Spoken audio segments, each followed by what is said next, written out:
Welcome back to Real Talk Community Health Care in Action. Today, I want to talk about caring for our LGBTQ plus community members. Gender affirming care, as defined by the World Health Organization, encompasses a range of social, psychological, behavioral, and medical interventions designed to support and affirm an individual's gender identity when it conflicts with the gender they were assigned at birth.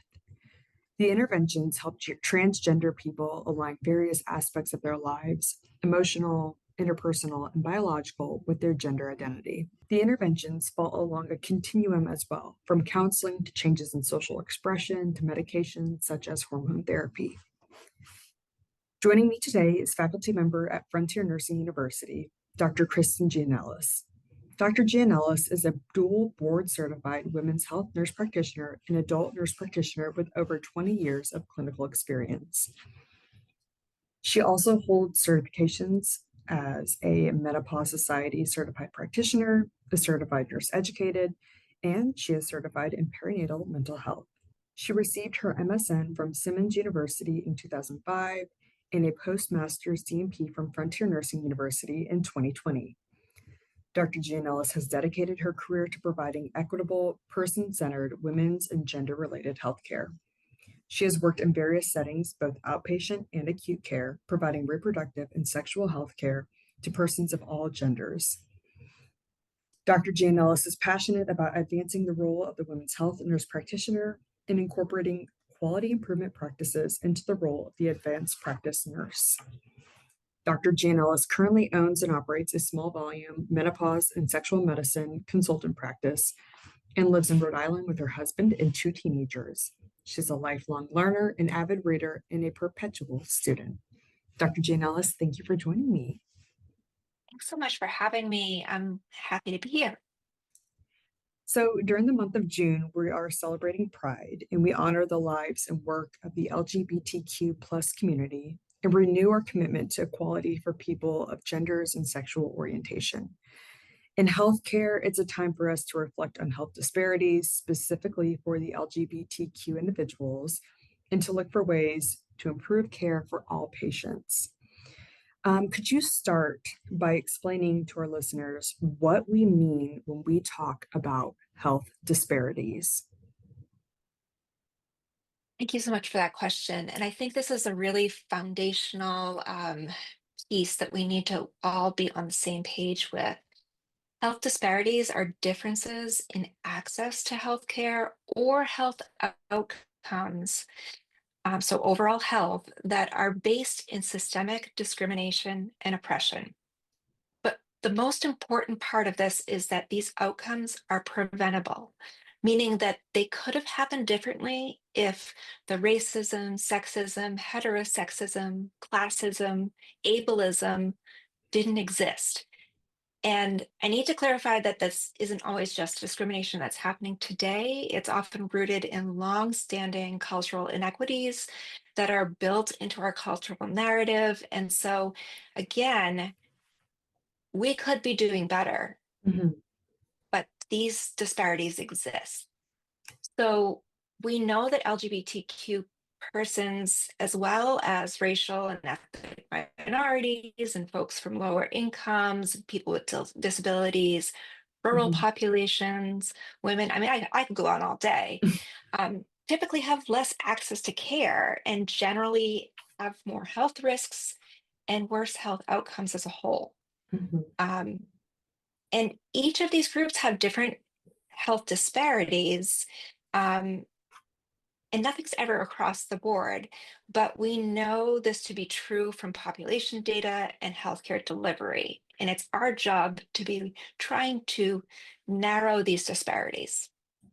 So specifically with the LGBTQ community, what are the health disparities they are encountering? And then what are their barriers to healthcare? Yes, so LGBTQ communities face really significant disparities in healthcare, most often related to discrimination, stigma, bias. And so these are all externally imposed factors that are creating a very real impact on their access to care and the quality of care that they receive, and then their overall health at the end of the day. So we know that LGBTQ folks they have higher rates of unemployment or underemployment, which means they are not insured at the same rates that straight and cisgender folks are. And because of this alone, Mhm. this workplace discrimination and hiring discrimination, we know that 1/3 of transgender adults are living below the poverty line in this country. Mm. Sadly, these folks just can't afford health care. Um, we also know that more than half of people who are LGBTQ report at least one negative experience in the healthcare setting in the past year. And this could be something as simple as misgendering, and I say simple, but Mhm. it is real. Um, Misgendering, providers making an unfair, like just assuming something without asking, to just, we also see outright refusal of care. Right. Um, and with these staggering statistics, if you didn't have a negative experience this year, you certainly know someone who did have a negative experience and they told you about it. So that wouldn't make me want to come to care at all. Right. Right. And I think the outcome of that is that we see delayed, or I know the outcome of that is that we see delayed or avoided care, especially when it comes to wellness. And so we don't see folks coming in for physicals or chronic disease management, like for diabetes or hypertension, or regular cancer screenings like PAPs and mammograms. And we know that all of these measures improve health outcomes. So if you have hypertension and you're just not coming in for care, again, I'm not going to blame you for not coming in for care if you are discriminated against every single time you come in.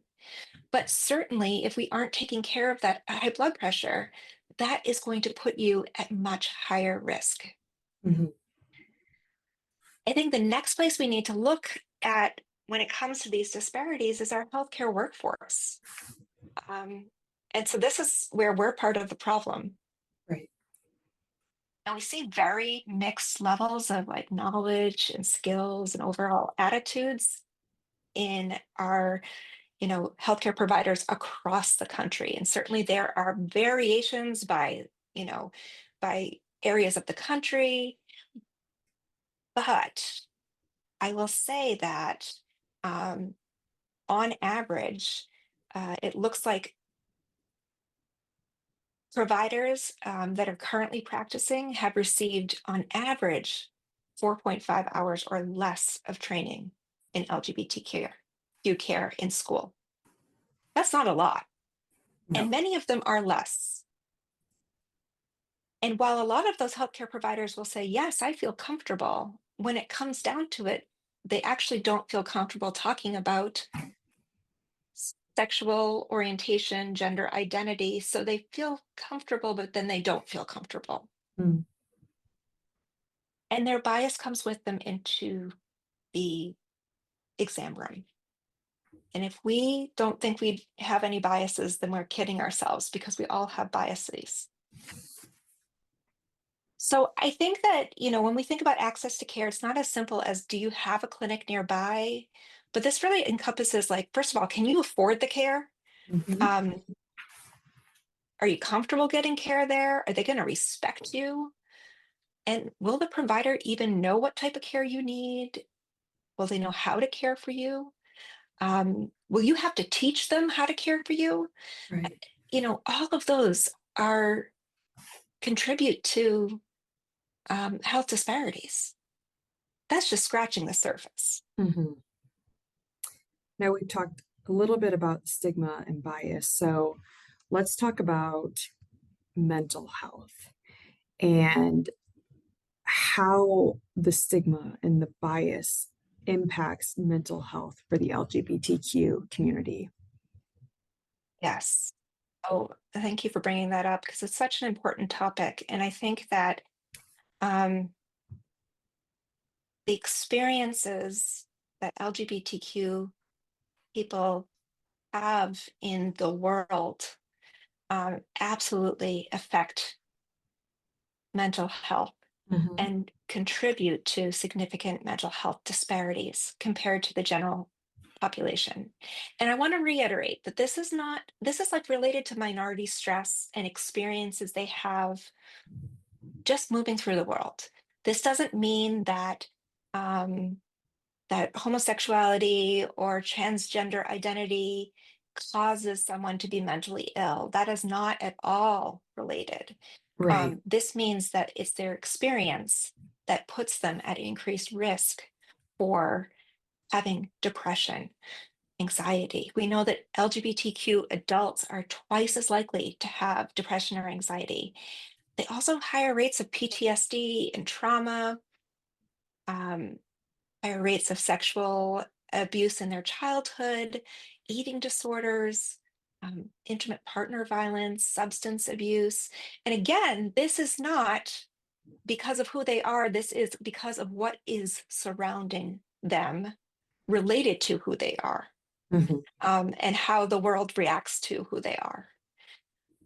For youth, the stakes are even higher. We know that LGBTQ youth are like more than 4 times more likely than their peers to have suicidal thoughts. And up to 50% of transgender youth will have um, a suicide attempt, which is really, it's horrific. Mhm. We do know that one of the protective factors for that is having support of family and friends. And so I think that's really important to know, is that that risk goes down with even one supportive adult in their life. So yes, mental health is a huge area of disparity, and certainly an area that we as healthcare providers um, need to work on and really support equity efforts. Mhm. So switching gears a little bit, I mentioned gender affirming care earlier, you did, and that's I feel like a hot topic in the media these days. Um, so tell us what actually is gender affirming care and why it might be important. So within the LGBTQ community, the trans community, that T in there is a community that's really at increased vulnerability. But let's like just back up for a second, because, and I just want to define gender identity for a moment, because I think people who do not um, have a lot of experience with the trans community, maybe they don't know trans individuals, or they don't know that they know trans individuals, Hmm. um, have a little bit of confusion or misunderstanding about gender identity. Right. So, first of all, we all have a gender identity. A gender identity is how you feel inside your internal sense of what your gender is. So, a person's gender identity can't be defined externally by other people. I can't determine what someone's gender identity is. It is their unique lived experience and internal sense of self. Um, and so, for many of us, our gender identity matches the sex assigned at birth, which is basically just, what either the midwife or the obstetrician saw for genitals when we came out of the uterus. Right. That's what we were assigned. And for a lot of us, that's what we identify with. But for trans folks, there's a mismatch. And that is a deep personal feeling and experience. And we really cannot refute that or deny it, because that's their internal experience. Hmm. Um, I'll also say that gender like exists on a spectrum, and so it's not just male and female. And then when we have transgender folks, they're either trans male or trans female. Hmm. There's lots of interesting and different stuff in between, and so we have really put people into this binary of male, female, pink, blue. And Hmm. really, there's a lot in between there. And so many people will identify as non binary, meaning neither or a combination of both. And some people have identities that are very diverse, and they may, I could spend a whole podcast talking about different identities along the gender spectrum. Um, but again, that's not something that I can or you can define for them. That is something they define for themselves. And we don't necessarily have to understand it. That's the hard thing, is that sometimes they will talk about something, like sometimes a person will say something and I don't quite understand their experience in the world, but I don't have to because it's their experience. Right. I just have to listen and believe them that their experience is real. So, coming back to gender affirming care, because I think that's what you asked about, correct? Yes. Okay, Tell us I what got that off on a is. tangent there. No, Um, I think all of that is helpful to define because again, it's an internal thing and yeah, a lot of people just see what's on the surface and that is what it is and it can't be yeah, anything different, but it can be exactly. because it's an But it internal can be. thing. Yes. So, coming back to that gender affirming care, this is any care that affirms or confirms, like helps a person feel more comfortable with the gender that they feel on the inside. And so it may be a change in their external physical appearance. It may be a change in the way that they are presenting to the world. It may be a change in the way that the names or the pronouns that they use, and it may be something medical as well. So we've been doing gender affirming care for a really long time in regular practice. So I think, first of all, we have to remember that we all have gender identities. And anytime we are affirming a person's gender, we are doing gender affirming care. So, menopause hormone therapy, when women lose their natural hormones at menopause and we give them hormones back, that is gender affirming hormone. That's gender affirming care. Same thing for men. When we see signs of hypogonadism and they lose their testosterone and we give them some back, same thing. That's Mhm. gender affirming care. We're affirming their maleness at that point in time. Um, Breast reconstructive surgery after um, a mastectomy for breast cancer. That's standard of care. That is like everyone says, like, yes, let's do that. Right. That is gender affirming care. So for trans and non-binary individuals, it's the same.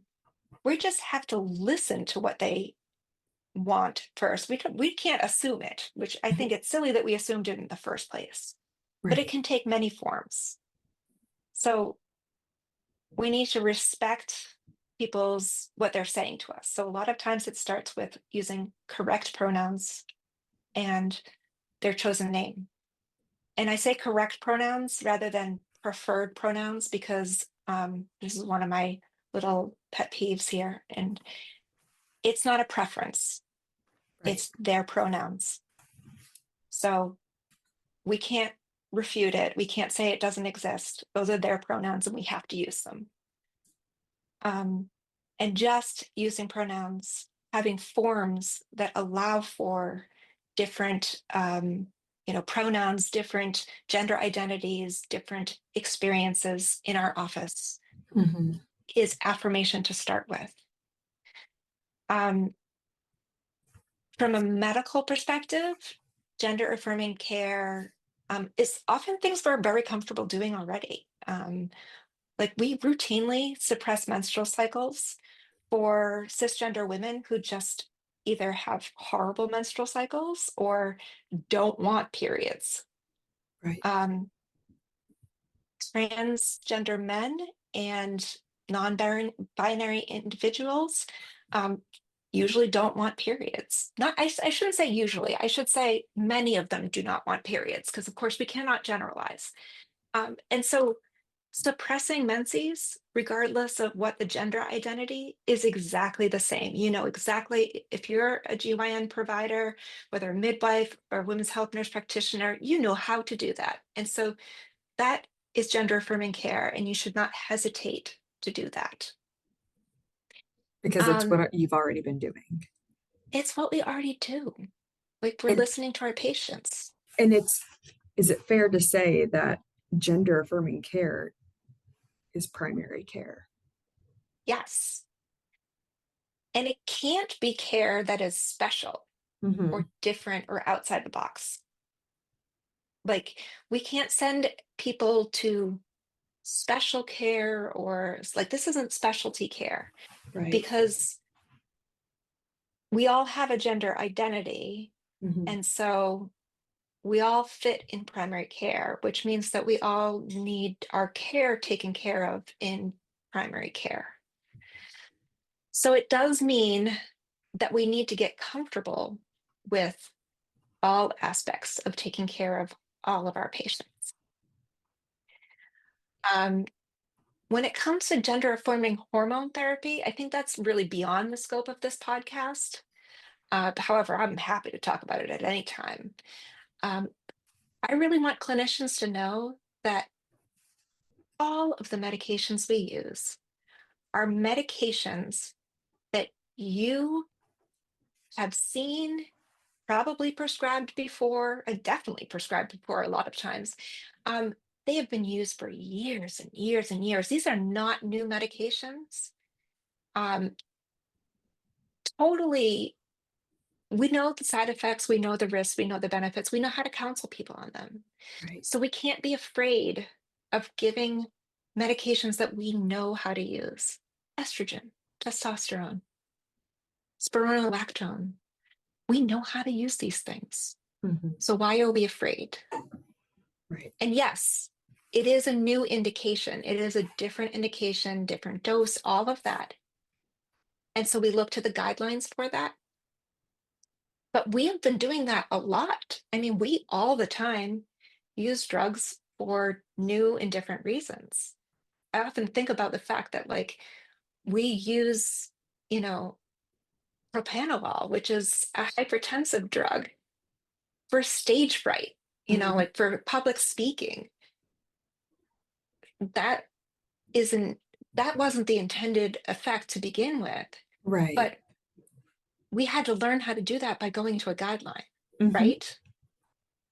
Um, and the dose of that is not the same as the dose of trying to control someone's blood pressure that way. Right. So just because you didn't learn it in school doesn't mean that you can't learn it now. Hmm. And I will say, um, what I learned in school 22 years ago, very little of that is actually relevant to current practice today. A Right. lot has changed in medicine in 2 decades. Hmm. Makes me feel like a dinosaur, but at the same time, if we were still doing care like we did it 20 years ago, um, we'd be in big trouble. Right. So we are supposed to come out of school with the basic minimum competency and the ability to look at guidelines and look at new situations and meet the needs of our patients. And so this is just one more area of that where we have to do this. I'll go back to your bio, to be lifelong learners and perpetual students, right? As healthcare Yes, providers, that's yes, key. it is key. And I think that, a lot of us, we all do some continuing education every year. Hmm. Um, or we should, but we need it for certification. Right. A lot of us tend to do our continuing education in areas that we're comfortable with because it's fun, because we want to learn more. We want to see our friends at these conferences. I want to encourage everyone to go outside their comfort zone and learn something they don't know about, because I think that's what continuing education actually is about. It's very easy to learn something new about something you're passionate about. It's harder. It takes a lot more effort to learn something that you aren't sure about. That's where you need to go to the conference or like get the CE credits for. So that's part of that lifelong learning, is saying, like, I don't know, but I'm gonna find out now. Right. So going back earlier, you mentioned the importance of having a support person or a supportive family or friend. So how can we be supportive? Yeah. So I think, in the community, I think I mentioned this with the youth. We do know that, especially with kids and teenagers, having a supportive adult, a single supportive adult, it does not have to be a parent, although it would be lovely if it's their parents, but a Mhm. single supportive adult in their life is protective against suicide.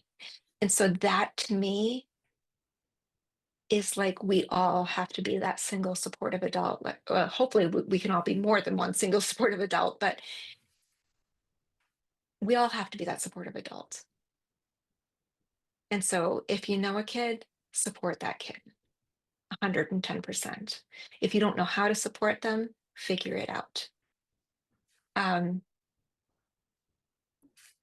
in this month of Pride, I think we, kind of get excited about doing some allyship and, wearing rainbow colors and getting excited and going to parades and stuff. But, you know, uh, gay and trans people exist all year round. Right. And so we need to carry this throughout the entire year. Um, I think our support is more than just a statement on Instagram or Facebook. Our support needs to be in our actions, in our votes, in how we show up for people.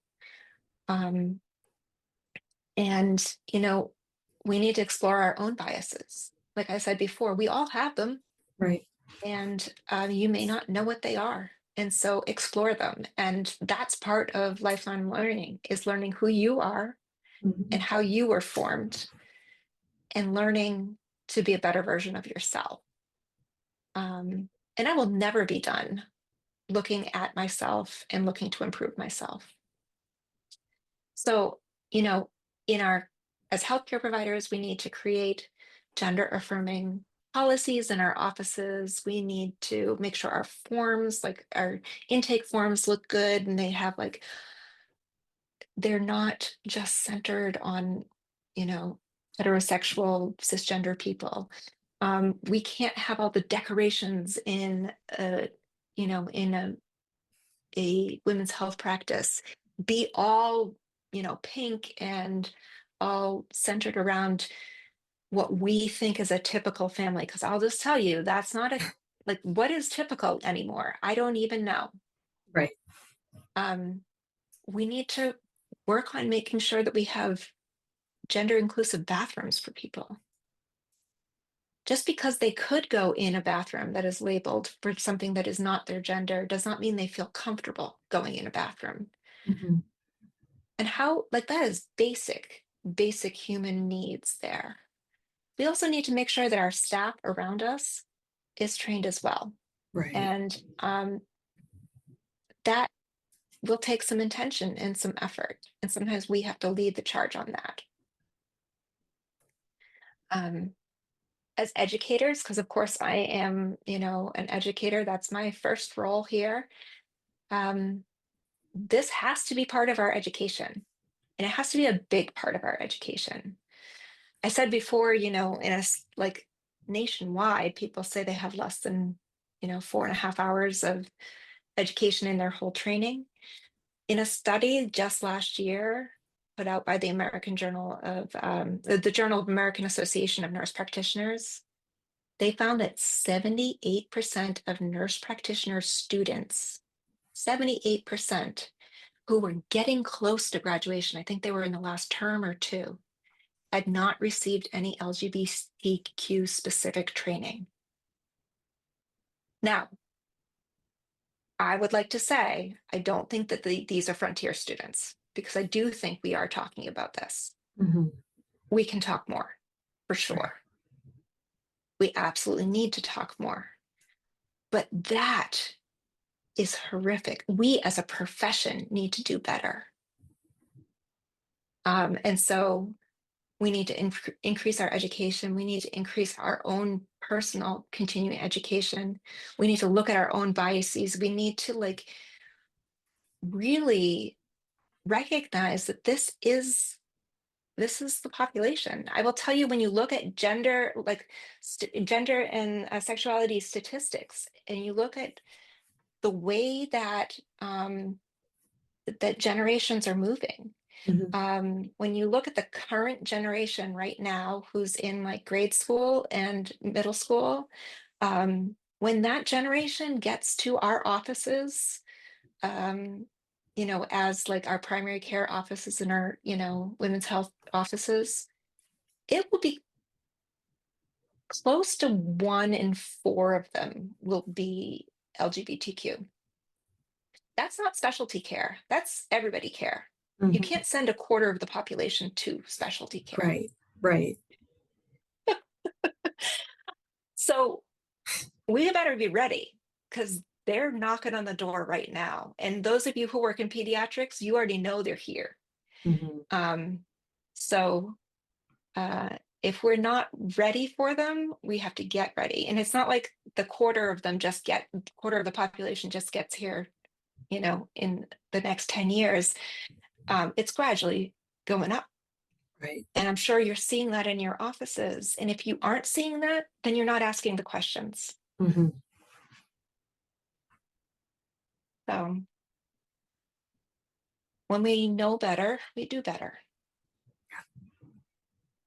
And I think this podcast is a good start if you are unaware, if you need a check on where you're standing, especially within your office or within your community or family. So we're wrapping up on time.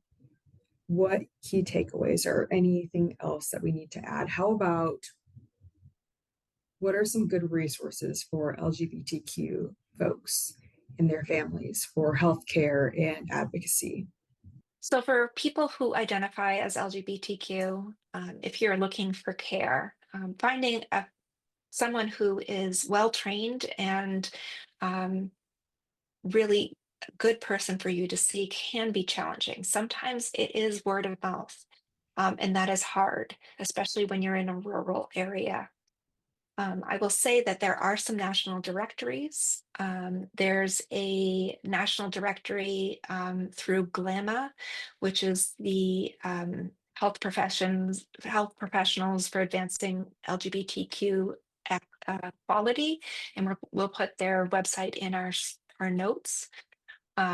There's also the National Queer and Trans Therapists of Color Network, and there's the National LGBTQ Cancer Network, which is a provider directory. And OutCare is another list. It's actually a global list of LGBTQ affirming providers. And they have a lot of telehealth options on there with lots of different specialties. Mhm. I will always recommend the Human Rights Campaign as a great place to get, benchmark information, to get know what your rights are, and to know what questions to ask when you go into new places, Mhm. and to know how to advocate for yourself. I will also say bring someone with you Yeah. because it's important to have an ally with you in these appointments, to really be uh, your voice when maybe you don't have a voice, And it would be or good you for don't them to do this research as well and to do some exactly. reading up beforehand so they know to speak up and they Yeah, can speak up. exactly. Um, for providers, there are, we really need to make sure we know who our local community providers are. And because we can't be referring people to specialists who are not affirming, that would be a really bad thing. So we want to know who those specialists are. We want to make sure that we are referring to specialists who are affirming. We want to know what their insurance acceptance is. We want to know what their availability is. So connect with these people in your community. Um, but also, we also need to do some training ourselves and maybe training our staff. And one of the great places to get that training, the LGBTQ Health Education Center, which is through the Fenway Center in Boston, um, they have a wonderful repository of toolkits and webinars that go through a lot of training for healthcare professionals and their staffs on how to be more affirming and how to provide care that's really, really good for this population. Well, thank you so much for joining me today. It's been a pleasure. I've enjoyed this conversation, and I hope to come back and talk about other things. Yeah, this was very informative and helpful to bring awareness to gender affirming care and the needs of our community. Yes, and we need to remember it's not just June, it happens all year long. So we want to support people all year long. Thank you. And thank you for joining us today. We'll see you next time. This podcast is brought to you by Frontier Nursing University and the Woodford County Chamber of Commerce.